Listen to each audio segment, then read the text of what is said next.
Destro in with you on WAKR, and also in with me right now, Joe Fortunato. He's going to take us to film school. Good morning, Joe. How are you?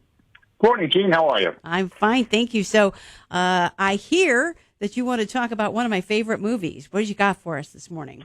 Well, today is not today specifically, but yesterday was the 35th anniversary of one of the favorite 80s movies, Beetlejuice, which came out March 30th, 1988.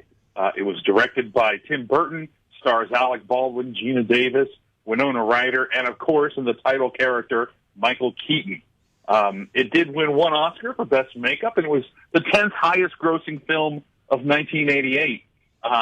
This is actually, Michael Keaton has been on record as saying this is his favorite film of his own. He actually ad-libbed about 90% of his lines. And ironically, he's only on screen, believe it or not, even though he's the title character, for about 14 and a half minutes.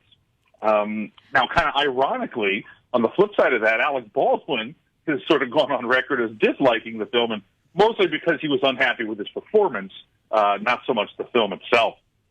And the original idea for the film came from Poltergeist, which was a hit movie just before that. And they just wanted to flip the idea of bad ghosts. So instead of the ghosts being bad, it was the people who moved into the house that would be the awful ones.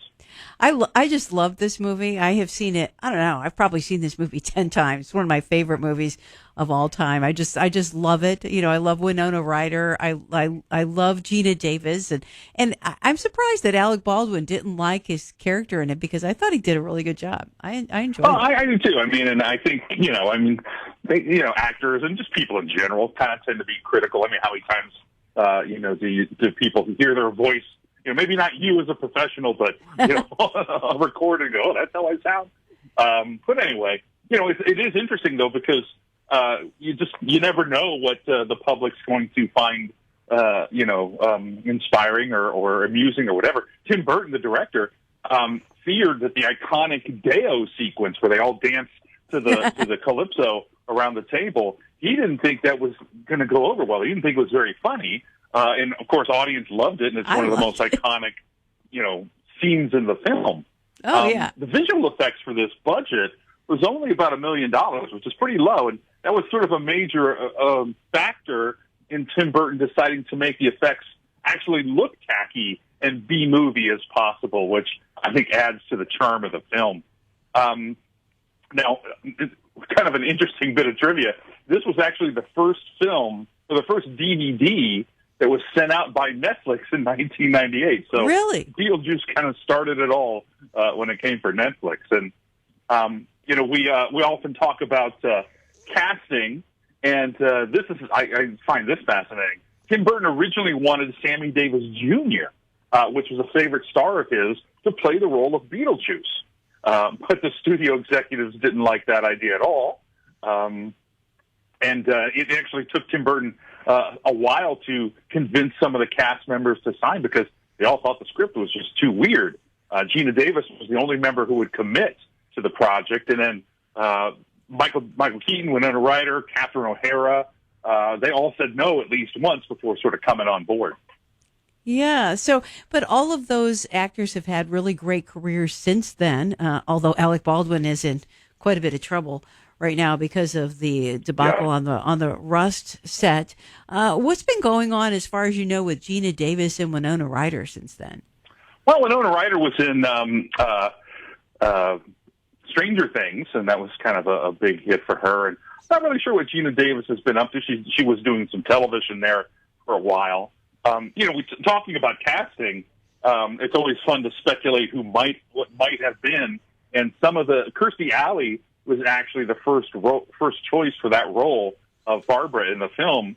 But the producers of Cheers wouldn't let her out of her contract. Oh. So other people that were considered were Sigourney Weaver, Linda Blair, Goldie Hawn, Linda Hamilton from Terminator fame. The role of Lydia that Winona Ryder played came down to her and Alyssa Milano. So what might have been, of course, she did other supernatural stuff in her career, Alyssa Milano. Juliette Lewis auditioned for that role. Sarah Jessica Parker, Brooke Shields, Jennifer Connelly all turned down that role. And maybe this is the biggest what might have been of all, but producer John Peters of the film wanted to cast the then controversial, well, always controversial, comedian Sam Kinison as Beetlejuice, but Kinison's agent never told him about it. So he never found out, never got the call, never said yes or no. Well, thank goodness, because Michael Keaton was wonderful in that, and this really kind of launched Michael Keaton's career, didn't it? Yeah, I mean, well, he had been around. I mean, he was doing, he had done Night Shift and got noticed for that, but it definitely was a big step up for him in his career. In fact, there was the success of the box office success of the movie did inspire them to want to do a sequel that was tentatively called Beetlejuice Goes Hawaiian. There was even a script, and Michael Keaton and Winona Ryder both signed on to reprise their roles. Eventually, Tim Burton sort of lost interest in the project and then went on to direct Batman in 1989. But as late as a few years ago, Warner Brothers was still trying to get the original sequel, into production. And I've actually heard tell of maybe not a sequel, but a reboot, even as recently as this year. Yeah, that sounds great. Well, we appreciate you being on with us this morning. I love that movie.